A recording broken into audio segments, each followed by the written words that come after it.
And now let me welcome onto the field of 68 After Dark, the man of the hour, Tom Izzo, coming off of a 58-55 win over Maryland in College Park. Tom, obviously this game ended in exciting fashion. Take me through watching Trey Holloman's 60-foot bomb in the air as it goes in right after the buzzer sounds. What was that experience like seeing that ball go in? Well, considering he made a big turnover and then fouled the guy, I kept him in the game. It's a good thing I did. In my younger days, I'd have probably taken him out. But no, it's funny because every home game, the night before the game, we have a half court shot. Every player has to shoot a half court shot. The last two games at home, he's made the half court shot. And this one was a little deeper than half court, but it was unbelievable. And yet I hope it doesn't take away from how well we played most of that second half, because I think it was a game that we got lucky to win at the end, but we deserved to win it most of the way.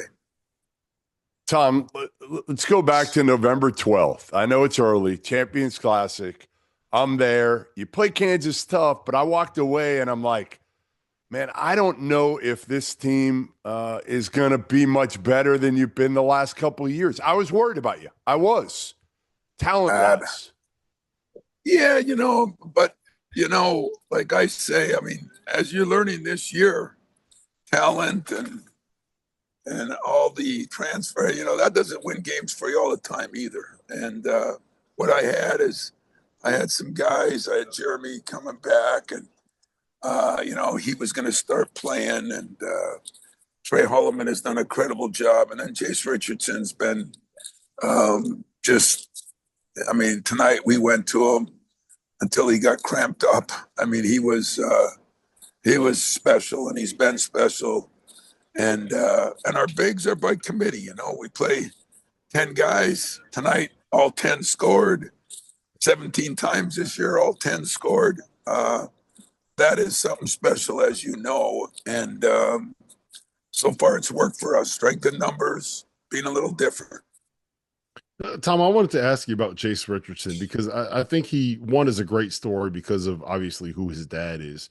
But I think it says a lot about the kid and a lot about your program that you have this guy that can kind of be a go-to guy that didn't kick up a fuss when he was not playing as many minutes as he did tonight, right? Like he was able to kind of just be a part of the program until it was like, all right, now Jace, we need you to go out here and win us some games at certain points. How good is this kid, and how much do you enjoy coaching him? I love coaching him, and his mom and dad are both, mom coached him, dad, special player. But Jace Richardson is Jace Richardson too. It's not because of his this and that. I mean, he really has earned his own rights. And but we look at guys now, and some of the freshmen around the country, even one tonight in Illinois. I mean, it wasn't like he wasn't playing. He was playing 22 minutes a game, and now he's up to 30-some minutes a game. But some of these guys that played more minutes early are kind of dying out at the end, And I think other than cramping up tonight, he's just getting stronger and fresher. So it wasn't anything wrong with what he was doing. I think he's done a hell of a job, and you hit the nail on the head. Not complaining, doing his job. I had to learn him. He had to learn me. It's been a good marriage. I can tell you that. Hey, Tom, when we were talking in Rock Hill, and I know you felt this way, the changing landscape of college basketball, it's been tough. It's been tough for you. It's been tough for me.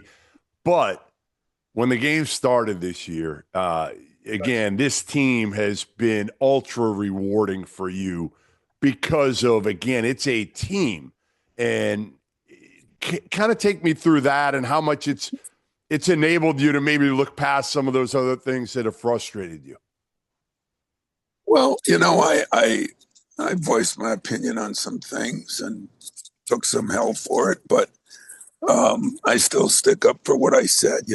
I think if you look at some of these programs like Marquette and Purdue and Wisconsin and us, we've hopefully we're a relationship-based developmental. That doesn't mean others aren't. Everybody can pick and choose what offense they want, what defense they want. But I just love having kids that care about who they're playing for.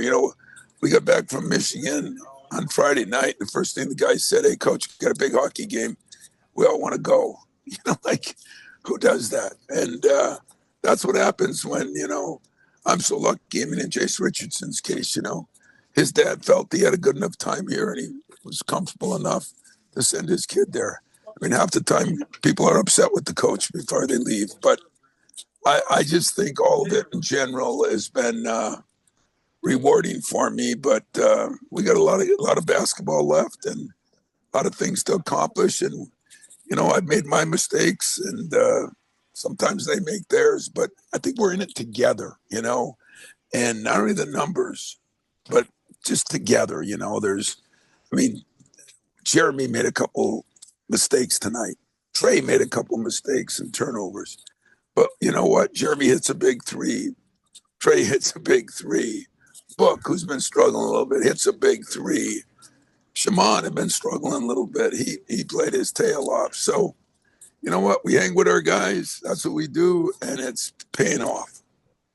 All right, Tom, you guys are on the bus here back to the airport. What's the post-game meal? What are we celebrating with here after a half-court game winner? It's Italian, a little pizza. So we stick with a little pizza. But the best part about it is we get to get on a plane, and we know we had 10 guys, and our scout team was great. So, we're talking about, when we talk about our team, we talk about the managers, the scout team, the players, the coaches, the trainers, strength. It's truly a team, and I'm damn proud of them. I appreciate them.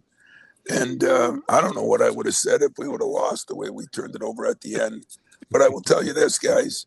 We deserved to win the game. You did. We played well enough to win the game. We got a little lucky at the end, but it doesn't take away from how much we deserved to win the game. Yeah, all right, I got one more for you. All right, if you're in a free throw shooting contest with any coach in America, who do you not want to face, Tom? Who's the one coach that you can't beat?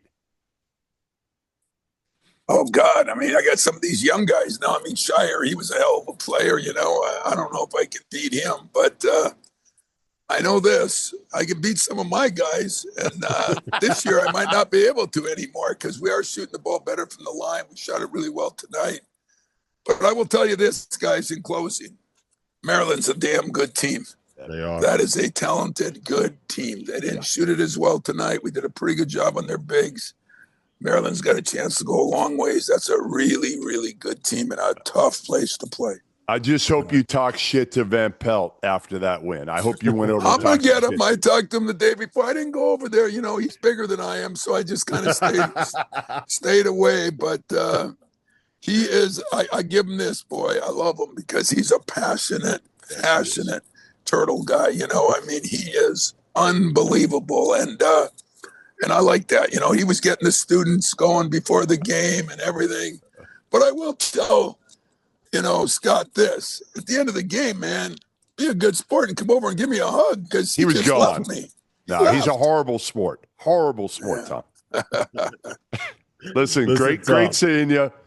Thanks, hopefully guys. we'll see you again soon. Hell of a win and hell of a season. Keep the ride going. All right, man. Thanks, guys.